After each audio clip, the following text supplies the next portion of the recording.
En manchette aujourd'hui, on débute la revue de l'année au groupe d'entraide En toute amitié. Bonjour à tous et bienvenue à votre bulletin d'information diffusé sur les ondes de CTRB, votre télévision locale et régionale, en ce 9 décembre 2025 à l'Imbelle-Humeur au Pépitre. Donc, en cette fin d'année, CTRB a rencontré Julie Tétrault, qui est coordonnatrice au groupe d'entraide En toute amitié. Elle nous parle de l'organisme et de sa mission qui, bien sûr, en ces temps plus difficiles, est toujours fort importante.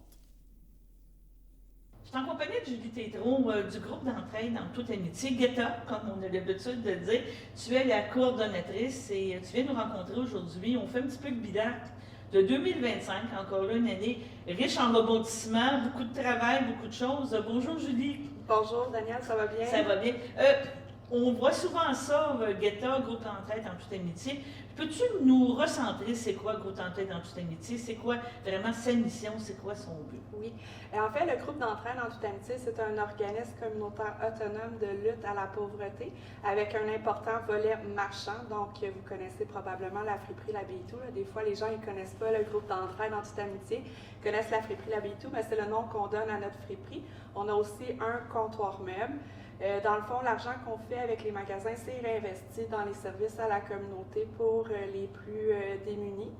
On fait vraiment beaucoup de choses au groupe d'entraide. Oui, c'est ça. Vous avez développé plein de services, exactement, pour répondre justement aux gens là, qui sont dans le besoin, aux enfants aussi.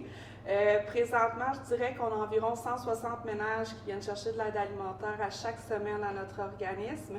On est aussi très impliqué dans les écoles primaires et secondaires à Berthierville. C'est plus de 850 portions de déjeuner qui sont faites dans nos cuisines et livrées dans les écoles primaires et secondaires, dans le fond, à tous les jours là, pour les enfants qui en ont besoin, entre autres choses. Mais tu dis des enfants qui en ont besoin, mais c'est surprenant les besoins qu'on a dans Berthierville. Des fois, tu vas me dire, oui, il y a des personnes à l'aise, il y a des personnes qui sont capables de survivre, entre guillemets, dans qu'est-ce qu'on pense, mais la nourriture, l'alimentation, je pense que c'est le premier besoin, mais c'est souvent aussi le besoin qui est coupé, où on va dire, pas coupé au complet, mais tu sais, je veux dire, moi, je vais dire chopper, je ne vais pas dire le bon mot, là, mais tu sais, je veux dire que tu sais, quand tu as quelque chose à couper, ben tu vas acheter moins parce que tu as un loyer à payer, tu as des services. On est en hiver, il faut habiller les enfants, c'est plein de choses comme ça. Là. Tout à fait. Le visage de la pauvreté a beaucoup changé là, dans les dernières années. Ce n'est plus seulement des personnes sur l'aide sociale, on a des travailleurs présentement, des gens qui travaillent et qui n'arrivent plus à joindre les deux bouts. Donc, travailler, c'est égal plus se sortir de la pauvreté en 2025, malheureusement. Puis, on le vit tous, là, tout augmente. Les loyers explosent, le coût de la nourriture à l'épicerie s'est rendu astronomique. Donc, effectivement, les personnes, le premier poste de dépense où ils vont couper, c'est justement au niveau de la nourriture. Puis après, ils vont venir nous voir dans nos organismes là, pour faire des demandes d'aide pour pallier ce manque-là. C'est inquiétant. C'est beaucoup, 160 personnes? Ça a beaucoup augmenté dans la dernière année. On a vraiment eu une hausse fulgurante des demandes d'aide là, au cours de la dernière année. Il a fallu s'ajuster aussi, là, ça veut dire faire 160 paniers de nourriture par semaine. Donc, c'est quelque chose de s'assurer qu'on essaie de ne pas manquer de nourriture. Aussi, on travaille en étroite collaboration avec notre moisson Lanaudière pour y arriver. Effectivement, en communication assez constante cette année là, au niveau des quantités de nourriture là, pour être capable, être en mesure de répondre aux besoins. Moi, c'est ça. Donc, on est passé, donc ça n'a pas diminué depuis la pandémie. Au contraire. C'est ça, hein, on a beaucoup de problèmes d'itinérance aussi, que j'imagine que ça l'aide pas là, au niveau de l'alimentaire. En fait, l'itinérance, on en a toujours un peu eu à Berthierville, elle était plutôt invisible. Là, par contre, ça dérange un peu plus, ça commence à être visible. Fait qu'on commence à remarquer un petit peu plus. Mais oui, des gens qui dorment dans leur voiture, des petits camps de fortune qui peuvent peut-être se faire. Des toilettes, on parle des toilettes publiques, des choses comme ça. Donc, effectivement, l'itinérance, elle est présente, puis elle est de plus en plus, on va la voir de plus en plus visible, je pense. Quand tu me parles aussi au niveau d'aide alimentaire de Moisson Lanaudière, vous êtes tributaire aussi, dans le fond, de qu'est-ce qu'ils vous envoient. Donc, Oui. c'est une roue qui tourne, là, parce qu'aujourd'hui, on parle beaucoup de récupération, on parle de glanage, que vous faites avec qu'est-ce que vous recevez au niveau de moisson lanaudière. Donc, c'est variable. Là. Ça ne veut pas dire qu'une journée, une semaine, vous recevez plein de choses. Ça peut être plein de légumes, mais la semaine après, c'est plus difficile. Là. Exactement. En aucun cas, on peut dire qu'on remplace une épicerie. Là, on ne peut pas promettre que dans un dépanneur, dans un panier, il y aura automatiquement et du lait, et des légumes, et de la viande, et toutes les choses.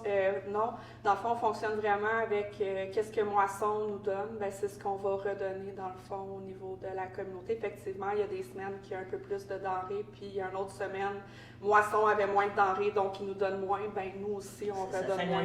Ça a un impact parce que c'est vraiment là qu'on s'apprivoise. C'est ça. Certain qu'il y a certains acteurs dans la communauté qui nous donnent un peu aussi, là, mais majoritairement, là, pour l'aide alimentaire, c'est avec la moisson. Je pense aussi qu'il y a le projet Glanage, là, oui. qui est capable d'aller chercher plein de choses. Ça, c'est un beau projet qui a été lancé dans la Naudière, en tout cas, surtout dans la région ici, de faire des jardins communautaires, d'aider de cette façon-là. Oui, ça, Laurent du Centre d'action bénévole pourrait sûrement en parler davantage que moi parce que c'est lui le chargé de projet au niveau de ce projet-là. Mais effectivement, c'est une belle initiative dans la communauté pour essayer d'avoir un peu plus de denrées au niveau des distributions alimentaires. Fait que c'est ça, aller glaner, ça l'aide. Ça l'aide. Aller partout, oui, c'est pour le gaspillage alimentaire, mais c'est aussi, dans le fond, pour aider là, les familles qui en ont besoin.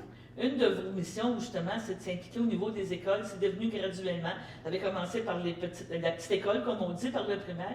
Vous êtes rendu au secondaire. C'est des gros projets, c'est des gros sous, c'est beaucoup d'implication au niveau du ghetto. C'était vraiment prouvé qu'on aide les jeunes dans la réussite scolaire, dans la santé. Tout à fait. En fait, les professeurs le disent, là, les enfants sont plus concentrés à l'école depuis qu'on est là au niveau des petits déjeuners. Dans le fond, il faut comprendre qu'à Berthierville, autant au niveau primaire que secondaire, je pense que l'indice de défavorisation au niveau des écoles, c'est 8 ou 9 sur 10. C'est quand même élevé, oui. Fait que c'est très élevé, fait qu'on peut vraiment dire qu'on se situe en milieu défavorisé, puis qu'il y a quand même une bonne majorité d'enfants qui arrivaient le matin qui n'avaient pas forcément mangé.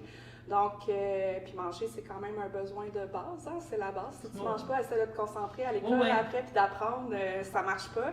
Donc, c'est pour ça on trouve ça très important, puis qu'on est très impliqué là, au niveau des écoles à Berthierville. C'est ça.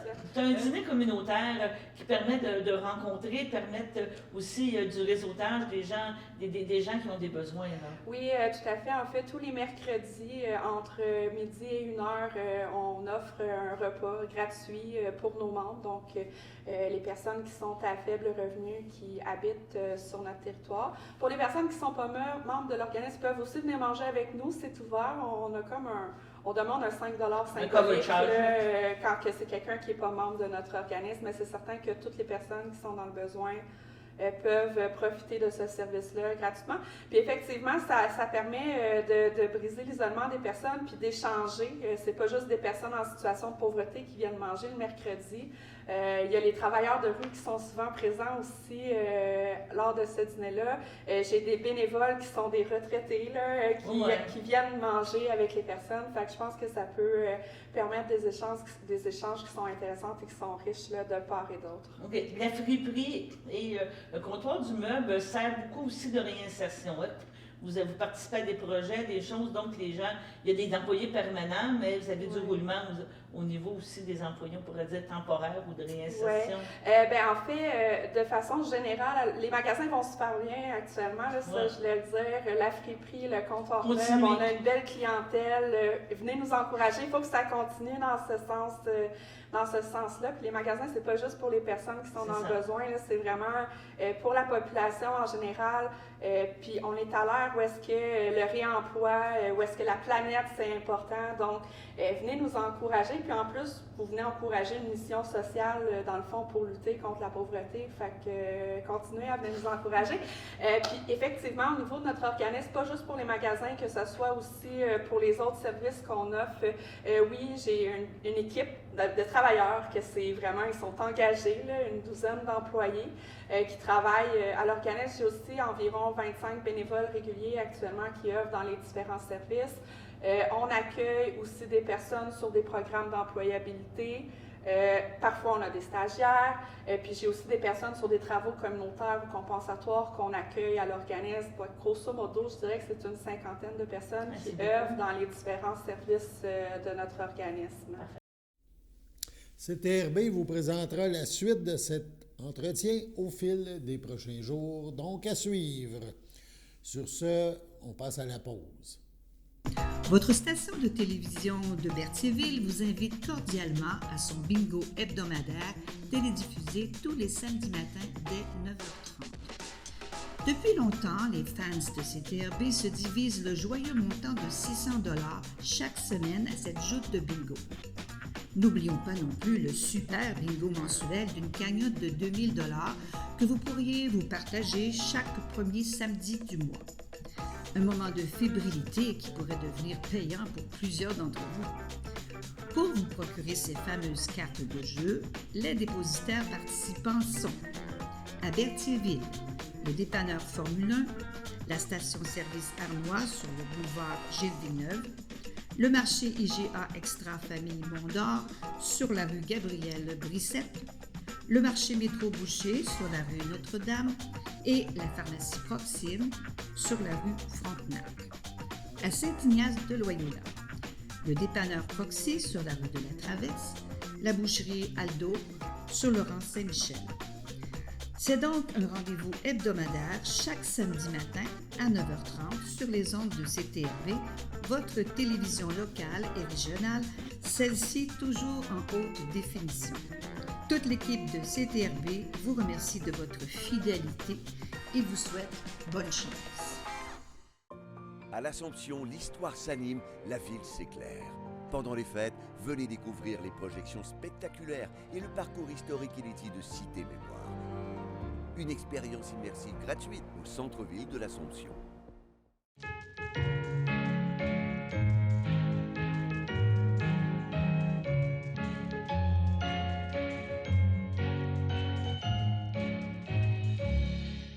En ce 9 décembre, voici les anniversaires à souligner. La FADOC de l'île du Pas désire souhaiter bonne fête à Cécile Malouin, à Robert Barthes, à Marcel Rondeau et à Lucie Saint-Martin. C'est votre anniversaire aujourd'hui, en ce 9 décembre. Eh bien, toute l'équipe de CTRB se joint à moi et vous souhaite un heureux anniversaire. En début de décembre, la municipalité régionale de Comté, la MRC de Dautrey, a présenté la thématique de son calendrier des collectes 2026, lequel mettra cette année en lumière les maisons anciennes du territoire à travers une série d'illustrations originales à colorier. Réalisée par l'illustratrice Marie-Hélène Saint-Michel, conjointement avec Évelyne Vincent du Service de la culture et des communications de la MRC, ce concept invite les citoyens et citoyennes à porter un regard créatif et attentif sur le patrimoine bâti dautréen, tout en conservant un outil pratique pour la gestion quotidienne des matières résiduelles. Chaque illustration représente une résidence issue de l'une des municipalités de la MRC et s'accompagne d'un court texte explicatif portant sur son histoire, ses particularités architecturales ou son évolution. L'approche proposée conjugue ainsi la mise en valeur du patrimoine et une activité créative accessible, tout en permettant de conserver, grâce aux pages détachables, les illustrations une fois le mois écoulé. Le calendrier 2026 offre de plus l'ensemble des informations nécessaires aux collectes des ordures, des matières recyclables et des résidus alimentaires, en complément de conseils pratiques liés aux services offerts par la MRC. Les citoyens pourront se procurer le calendrier dans les bureaux municipaux au cours de la semaine du 15 décembre. Il pourra également être consulté en ligne sur le site Internet de la MRC au www.mrcautrey.qc.ca. Le service de la culture et des communications prévoit aussi rendre disponibles dans les mêmes lieux des impressions individuelles des illustrations afin d'en permettre une diffusion plus large. L'Assemblée des acteurs de l'eau du lac Saint-Pierre s'est tenue les 25 et 26 novembre dernier. Près de 180 participants provenant du milieu agricole, municipal, du milieu communautaire et des citoyens étaient réunis. Ils représentaient les régions de Lanaudière, de la Mauricie, du centre du Québec et de la Montérégie.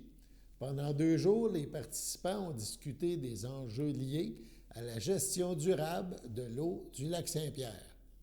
Dès le début de l'événement, l'engagement des acteurs était évident. Ils ont présenté plusieurs projets inspirants portant sur l'agriculture durable, la gestion de l'eau et la protection des milieux humides et fauniques. Un consensus s'est rapidement dégagé. La protection du lac Saint-Pierre nécessite une concertation continue ainsi qu'un meilleur suivi des actions posées sur le territoire. Une dynamique de confiance s'est installée, ouvrant la voie à des collaborations concrètes dans les prochaines années. Lors de la 2e journée, le ministère de l'Environnement et le ministère de l'Agriculture ont animé une réflexion conjointe autour du thème « Vers un panier de solutions pour une agriculture durable et un écosystème en santé ». Les producteurs agricoles et les acteurs du milieu ont ainsi pu échanger sur les solutions proposées dans une démarche d'écoute et de dialogue. L'Assemblée des acteurs de l'eau reviendra l'an prochain, dans la semaine du 23 novembre. Pour suivre les prochaines activités autour du lac Saint-Pierre, le public est invité à consulter les réseaux sociaux de l'organisme sur ZIP Lac Saint-Pierre, ZIP LSP. Donc, c'est à suivre. L'événement, on le rappelle, était organisé par la Table de concertation régionale du lac Saint-Pierre qui rassemble plus de 110 organisations engagées dans la protection des ressources en eau et le développement durable du territoire.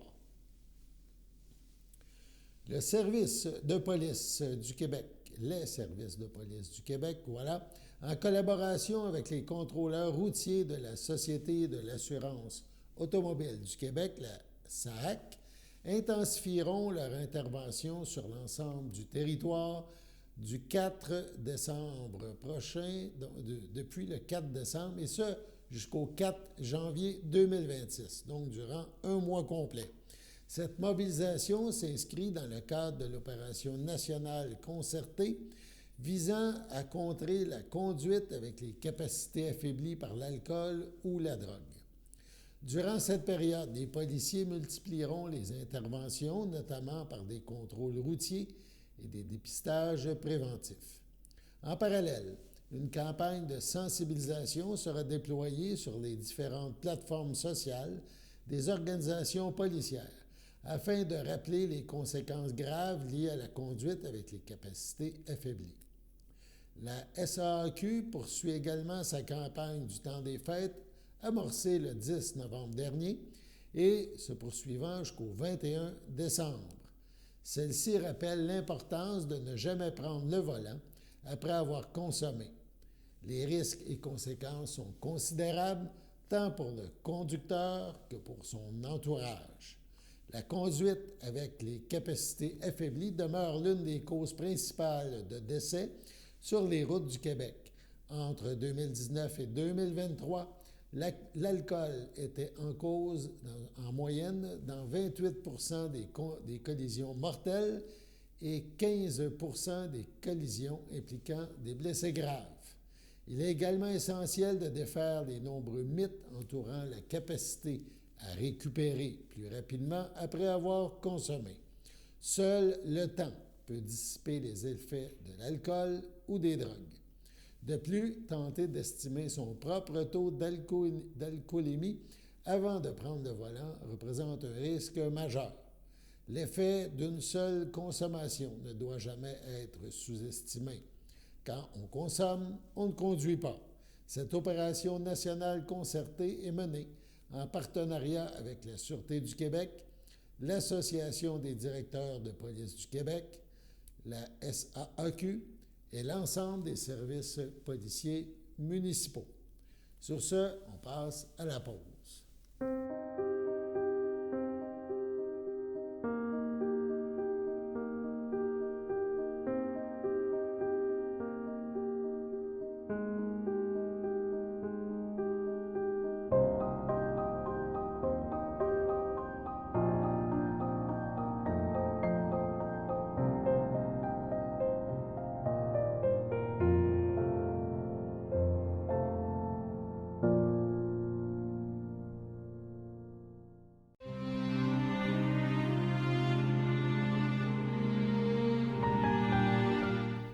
À son domicile, le 2 décembre dernier, à 99 ans et 3 mois, est décédée Mme Réjeanne Latour, épouse de feu Marcel Latour, demeurant à Saint-Ignace de Loyola. Elle laisse dans le deuil ses filles, Claire Latour, Rita Latour, Pierre Gervais, Micheline Latour, Roland Plante, ses petits-enfants, Patricia, Éric Brunel, Mathieu, Émilie Brissette, ses arrière-petits-enfants, Thérèse-Anne, Nicolas Coutu, Théona, Axel, Théodore, Madeleine, ses arrière-petits-enfants, Elijah, Ophélia, Feu Lydiane, Luciana, sa sœur Claudette Thibault, Maurice Gadouri, ainsi que plusieurs neveux, nièces, autres parents et amis. Madame Latour ne sera pas exposée et une cérémonie aura lieu en toute intimité à une date ultérieure.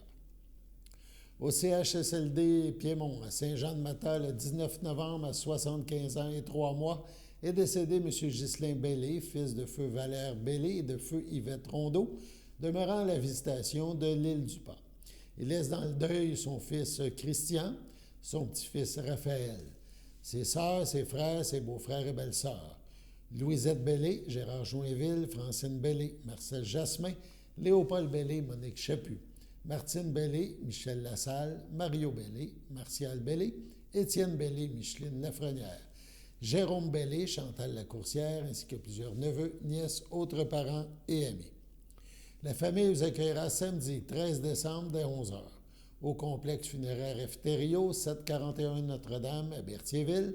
Suivra une liturgie à la chapelle du complexe à 14h30.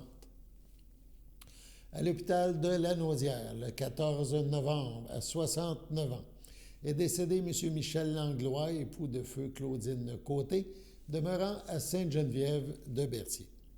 Il laisse dans le deuil ses enfants, Jonathan Langlois et Karine Langlois, sa petite-fille Charlie Langlois, ses sœurs Simone Martinbeau et Micheline Langlois, son frère Réal Langlois, ainsi que plusieurs neveux, nièces, autres parents et amis. La famille vous accueillera samedi 13 décembre de 13h à 16h au salon funéraire Thériault à Berthierville. Au CHDL de Saint-Charles-Borromée, le 26 novembre, à 82 ans, est décédée Mme Rolande Fafard, épouse de M. Gilles Latour, demeurant à Saint-Ignace de Loyola. L'ayant précédé ses frères Éric et René Fafard, elle laisse dans le deuil, outre son époux, ses filles. Daniel Latour, Guy Mondoux, Annie Latour, son petit-fils Olivier Mondoux, Laurence Lajoie, son frère et ses belles-sœurs, Roland Fafard, Marguerite Plante, Gaétane Latour, feu Gérard Moreau, ainsi que plusieurs neveux, nièces, autres parents et amis. La famille vous accueillera dimanche 14 décembre, 11h, au complexe funéraire Efterio, rue Notre-Dame, à Berthierville. Suivra une liturgie à la chapelle du complexe à 14h30. C'est avec tristesse que la famille de Karine Rose vous informe de son décès. Elle était âgée de 51 ans et demeurait à Mandeville.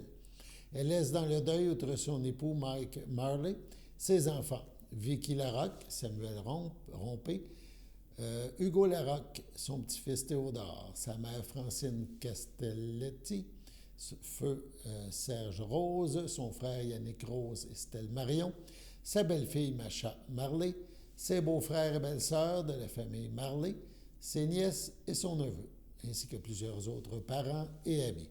Veuillez compenser l'envoi de fleurs par des dons effectués à la Société canadienne du cancer. Des formulaires seront disponibles au salon. La famille vous accueillera samedi 20 décembre dès midi au complexe funéraire F-Thériault, 741 Notre-Dame à Berthierville. Un hommage suivra le même jour à 16h. Au CHDL, le 26 novembre dernier, à 79 ans, est décédé M. Jean Blais, retraité de l'enseignement, époux de Ginette Simard, demeurant à Saint-Ignace de Loyola. L'ayant précédé ses deux fils, Martin et David, il laisse dans le deuil, outre son épouse, ses petits-enfants, Jade, Raphaël Malbeuf et Zacharie, sa sœur France, Raymond Maltais, ses beaux-frères et belles-sœurs de la famille Simard, Édith, Mario Lahaye, Nicole, Serge, Claire Drouin, Claude, Joanne Claude, Hélène, Vaughan Grousse, ses nièces Sonia, Kim, Laurie, Bénédictine et Lydia, ainsi que ses cousins, cousines et de précieux amis, certains de très longue date. Son épouse tient à remercier le personnel du CHDL pour les soins prodigués à M. Blais. Vos sympathies peuvent se témoigner par un don à la Fondation pour la santé du Nord de Lanaudière. Des formulaires seront disponibles au salon. La famille vous accueillera dimanche 21 décembre dès midi au complexe funéraire Thériault, rue Notre-Dame à Berthierville. Suivra une cérémonie à la chapelle du complexe à 15h30. M. Blais sera inhumé au cimetière de Berthierville à une date ultérieure. Sur ce, on passe à la météo.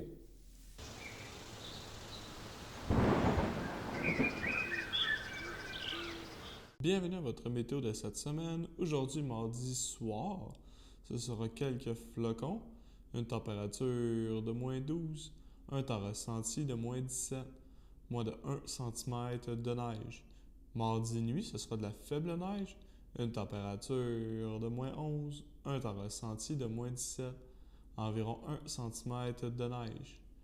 Mercredi matin, ce sera de la faible neige, une température de moins 7, un temps ressenti de moins 12, environ 1 cm de neige. Mercredi après-midi, ce sera de la neige, une température de moins 3, un temps ressenti de moins 9, environ 5 cm de neige.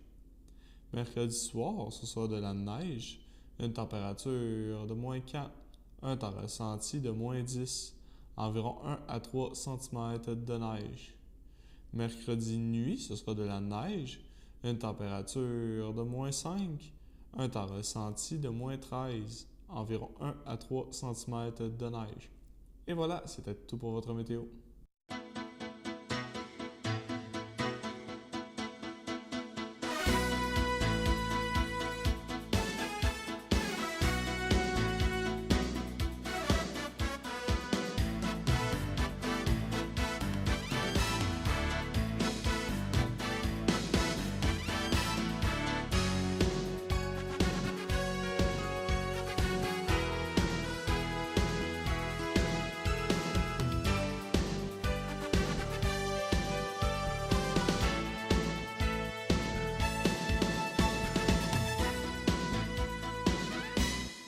Sachez que vous pouvez nous faire part de vos commentaires, soit pour une annonce gratuite sur notre babillard ou toute autre suggestion en nous rejoignant par téléphone au 450-836-5103, 450-836-5103, ou bien par courriel tvcberthierville@commercialhotmail.com, sur Facebook en écrivant Facebook CTRB. Et surtout, n'hésitez pas à visiter notre chaîne YouTube afin d'y retrouver une grande partie de notre programmation sur YouTube CTRB. Les émissions sont classées par catégorie, vous permettant de chercher moins longtemps. Vous pouvez aussi cliquer sur le rectangle rouge « S'abonner » pour être à l'affût des dernières émissions enregistrées.